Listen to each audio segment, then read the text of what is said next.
بسم اللہ الرحمن الرحیم۔ معزز خواتین حضرات، السلام علیکم ورحمۃ اللہ وبرکاتہ۔ حق اور باطل کی کشمکش یہ کوئی نیا سلسلہ نہیں، اور ہر دور میں باطل پرستوں نے اہل حق کی تکذیب کرنے کے لیے مختلف قسم کے الزامات لگائے۔ سیدنا نوح علیہ السلام بھی اس الزام سے محفوظ نہ رہ سکے۔ آج کا ہمارا قرآن مجید کے سبق کا موضوع سیدنا نوح علیہ السلام کی قوم کا ایک بھونڈا، بیہودہ اور فضول الزام۔ معمول کے مطابق سب سے پہلے آیت مبارکہ کی تلاوت کرتے ہیں۔ اللہ رب العزت ارشاد فرماتے ہیں،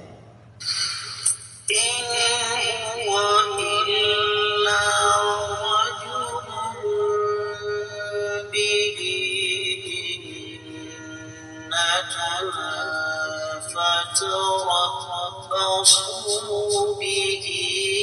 حتى حين إن هو إلا رجل به جنة فتربصوا به حتى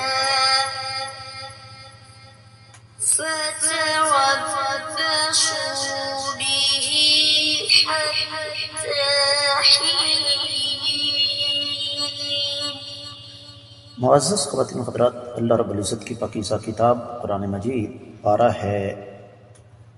18واں۔ سورہ مبارکہ کا نام المؤمنون اور 25ویں آیت مبارکہ۔ رب کائنات نے سیدنا نوح علیہ السلام کی قوم کی بات یہاں نقل کی ہے کہ ان ہوا نہیں ہے وہ الا مگر رجل ایسا آدمی بھی اس کو جنت جنون ہے، فتربصوا تم انتظار کرو یا ڈھیل دو بہی اسے حتی یہاں تک کہ حین ایک مقرر وقت گزر جائے۔ با محاورہ ترجمہ سماعت فرمائیے گا۔ قوم کے سرداروں نے یہ بھی کہا کہ یقیناً اس شخص کو جنون ہے، پس تم اسے ایک وقت مقررہ تک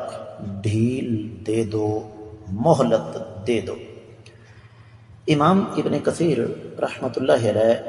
اس آیت مبارکہ کی تفسیر بیان کرتے ہوئے ارشاد فرماتے ہیں کہ قوم کے کہنے کا مقصد یہ تھا، قوم کے سرداروں کے کہنے کا مقصد یہ تھا کہ جس طرح ایک شخص ذہنی مریض ہوتا ہے نا، تو وہ جو ان سے مرضی دعوے کرتا ہے، تو نعوذ باللہ سیدنا نوح علیہ السلام کا دعویٰ بھی اسی قسم کا ہے۔ تو انتظار کر لو، ایک وقت آئے گا جب اس کے سر پر سے نبوت اور رسالت کا بھوت اتر جائے گا۔ دیگر کتب تفاسیر کا جائزہ لیا جائے تو اہل علم یہ لکھتے ہیں، خاص طور پر مفسرین کرام کی ایک بڑی جماعت جن میں امام ابن جریر، امام واحدی الوجیز میں، امام شوکانی فتح القدیر میں، امام الوسی اپنی تفسیر میں، اور اسی طریقے سے امام بیضاوی وغیرہ، انہوں نے اس بات کا جزم کیا ہے کہ قوم کے سرداروں کے کہنے کا مقصد یہی تھا کہ سیدنا نوح علیہ السلام کا یہ دعویٰ نعوذ باللہ پاگل پن پر مشتمل ہے، یہ ایک وقتی بھوت ان کے دل و دماغ پر سوار ہے،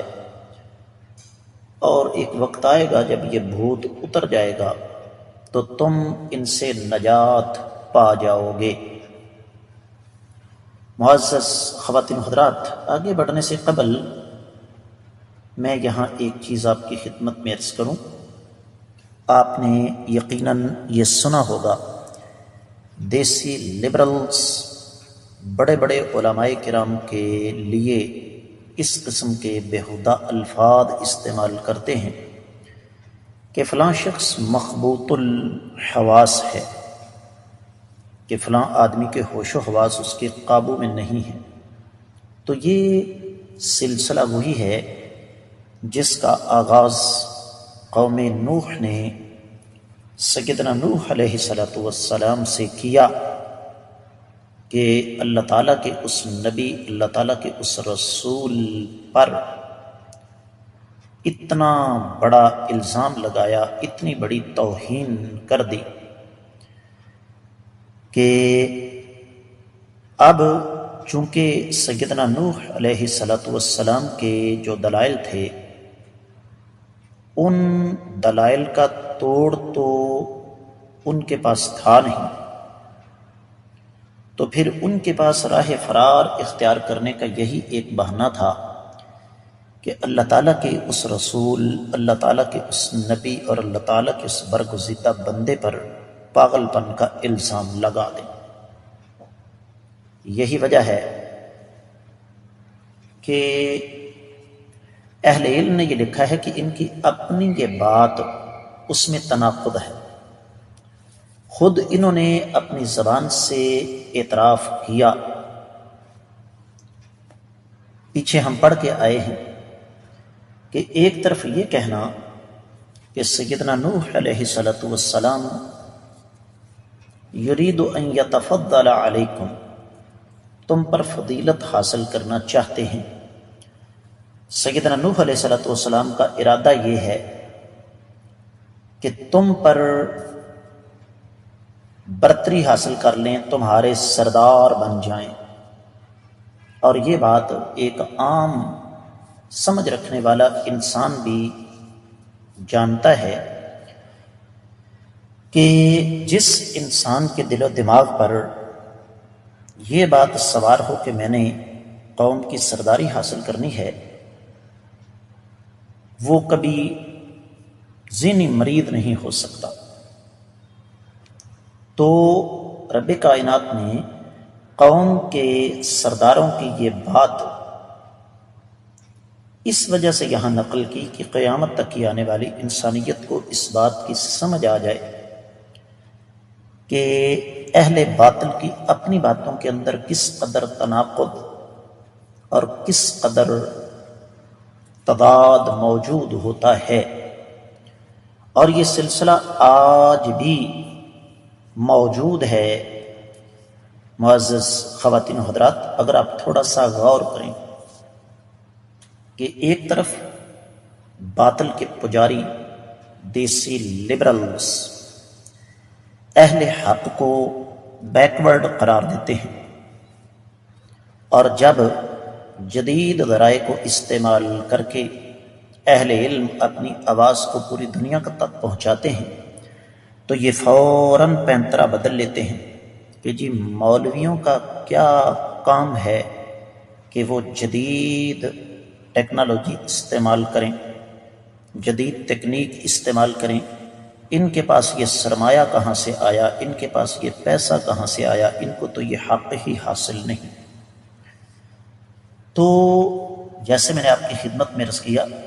کہ یہ کوئی نیا سلسلہ نہیں ہے، اس قسم کی باتیں ہر دور میں ہوتی رہی ہیں کہ باطل اور اس کے ماننے والے بذات خود تناقضات کا شکار رہتے ہیں، کنٹراڈکشن کا شکار رہتے ہیں۔ اور اہل علم نے ایک اور بات یہاں پر بیان فرمائی ہے